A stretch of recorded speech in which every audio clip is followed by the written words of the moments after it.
Certain wrestling moves look phenomenal, but they can actually hurt a wrestler if performed incorrectly or taken wrong. Join us now as Wrestlelamia looks at wrestlers who were injured by the Styles Clash.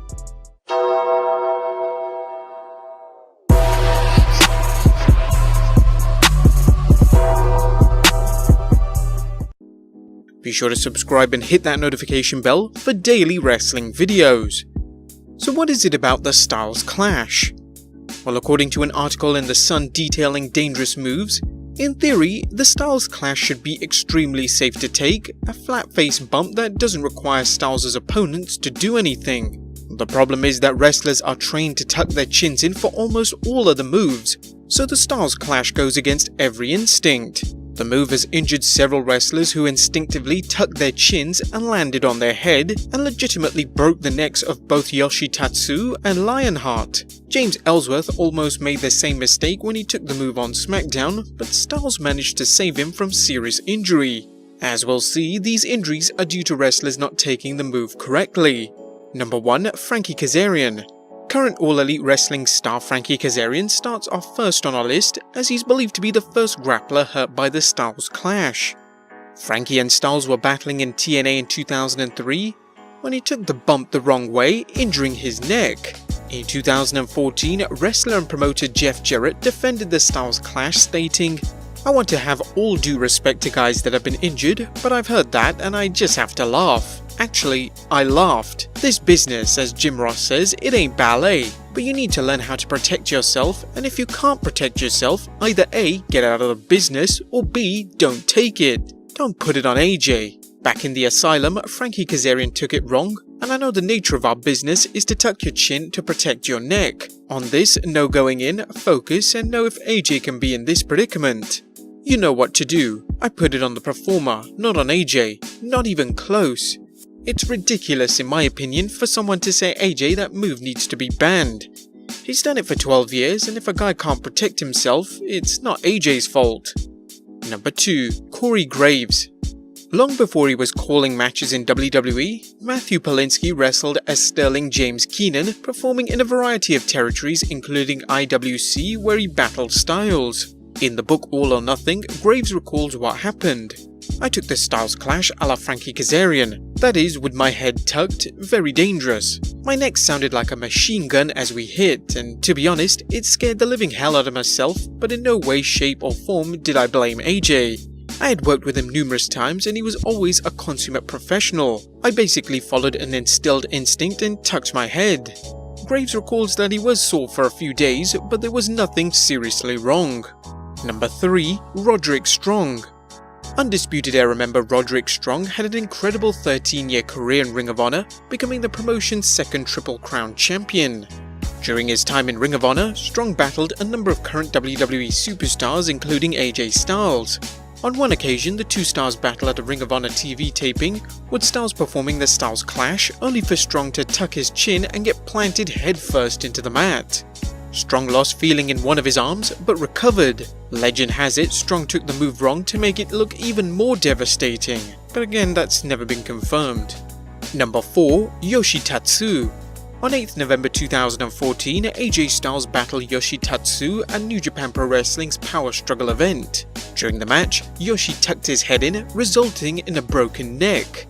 Tatsu suffered 2 broken bones in his neck and had a halo placed in his skull to facilitate the healing process. Thankfully, Tatsu healed up and continues wrestling today. While Yoshi's injury seemed to get Styles' finisher unofficially banned when he entered the WWE, Chris Jericho lobbied to get the move unbanned. During a 2017 appearance on the Other Guys podcast, Jericho recalled, "I knew it was a great move. I knew it was an easy move to take, and I knew it was something that could help AJ and give him extra colors to paint his pictures with. I basically went to Vince and started using it during matches just so Vince could see it, so I figured if he saw it and didn't want me to do it, he would know." Jericho furthered his scheme to get Vince's official seal of approval and dispel any doubts about Styles using it. "Eventually I went to Vince and I said, 'Did you see that move AJ did?' Never using the word Styles Clash because I knew Vince might not even know what the move is, but that name is taboo. I said he should use it as a finish.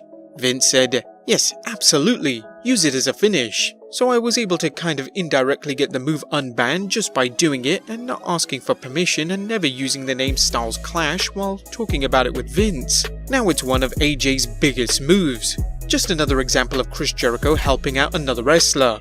However, as we'll see, not everyone agrees with Jericho that the move should be used. Number 5. Lionheart. Adrian McCallum, also known as Lionheart, wrestled AJ Styles in Preston City Wrestling in March 2014 when he was injured after taking a Styles Clash.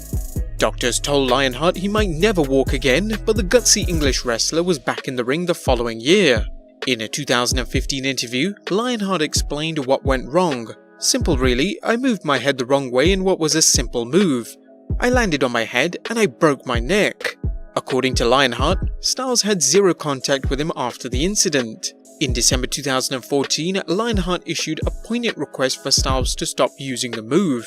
What follows is an excerpt from the message Lionheart shared on his Facebook page. Thus far, more specifically the last 12 months, several performers, actual experienced athletes, have been injured with this, 2 of them now with broken necks.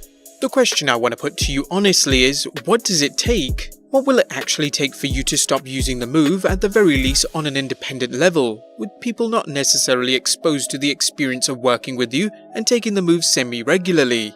How honestly will you feel the day you receive the news that the man you just wrestled has a broken neck and will never walk again? Statistically, that day is coming. It is a mathematical certainty.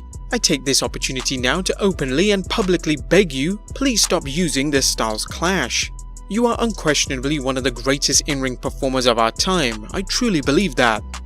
But the time is now to put all pride, ego, blame aside and acknowledge that irrelevant of fault, circumstance or anything else, the move is a direct risk and a danger to the safety and well-being of your fellow wrestler. By early 2015, Lionheart clarified his statement. I guess I can now look at it objectively and say it's a real personal choice for each individual to take it or not take it. I've never said the move is directly dangerous because it's not, but the numbers say something about it, whether opponent instinct or whatever it is. Ultimately, he won't stop using it and nobody can make him. But if you're uncomfortable, don't do it. That was my mistake. Lionheart was one of the most vocal wrestlers in terms of questioning the use of the Styles Clash. Sadly, he passed away unexpectedly at the age of 36. But in AJ's defense, the move has been performed hundreds if not thousands of times without injury, and on at least one occasion, Styles modified his execution of the move to protect an opponent who tucked their chin in. During an appearance on Eric Bischoff's podcast, James Ellsworth recalled how he made the mistake of tucking his chin in when Styles performed the move. I got it back at the last second. He took care of me too. In practice, everything was fine and all that. It's just that instinct thing for a wrestler to tuck your chin. That's the one move you don't do it on. I felt so bad about it afterwards. They were all cool about it and everything because it looked good on TV. It looked like he killed me. It's not like it looked bad or anything. It was just that instinct of tuck your chin. I've been told to do it for 14 years and that's all it was. I was okay, it was fine. I didn't get hurt obviously, and AJ is, like I said earlier in my humble opinion, is the best in the world. He knows how to adjust things and everything was okay afterwards. Nevertheless, the debate continues. But while it seems the injuries mentioned were due to the wrestler taking the clash tucking their chin in, the next instance of a botched clash seemed to be on AJ. Satoshi Kojima. In 2014, Styles was wrestling Japanese star Satoshi Kojima when things went awry in the ring. According to a 2014 Uproxx article, Styles tried to execute the move on Satoshi Kojima during the match on 29th November and things went awry yet again. This time Kojima did what he was supposed to, he held his head back and didn't tuck it. When he did that, AJ slipped and fell backwards instead of forwards. You can guess how that went. Kojima was not injured but could have been, again leading to questions whether the move should be performed. In the next case, a wrestler put their life on the line in what can only be called an incredibly foolish move to get an angle over. Stevie Richards. ECW star Stevie Richards took a Styles Clash and reportedly injured his neck. Or did he? There's some doubt whether Richards was actually hurt or whether he was putting over an injury angle. From everything we've seen, Richards did this to put over an angle where Styles was targeting Richards' surgically repaired neck, with Richards intentionally tucking his neck in to sell things. It's mind-boggling that someone with a neck injury that required surgery would do such a thing, but that's the length some wrestlers go to in order to get angles over. Now the phenomenal one isn't the only wrestler in the grappling game who uses the move best associated with him, and other wrestlers have been injured by the move as we're about to see. Number 1. Shaka. In 2013, Lucha Libre star Shaka was wrestling El Terrible at Arena Mexico when El Terrible executed a Styles Clash and Shaka tucked his head in, leading to an injury. Fortunately, Shaka bounced back and continues wrestling in CMLL. And number 2. Lizmark. Luchador Lizmark is no longer with us, but contrary to urban legend, he didn't pass away from a botched Styles Clash at the hands of our friend El Terrible. Incredibly, he didn't even suffer a broken neck. Nothing short of a miracle given how badly he seemed to land on his head. But there you have it guys, wrestlers who were legitimately injured by the Styles Clash. Perhaps comment below on whether you think the move is too dangerous. Subscribe if you haven't already, follow us on Instagram and Twitter, and I'll see you next time with some more wrestling content.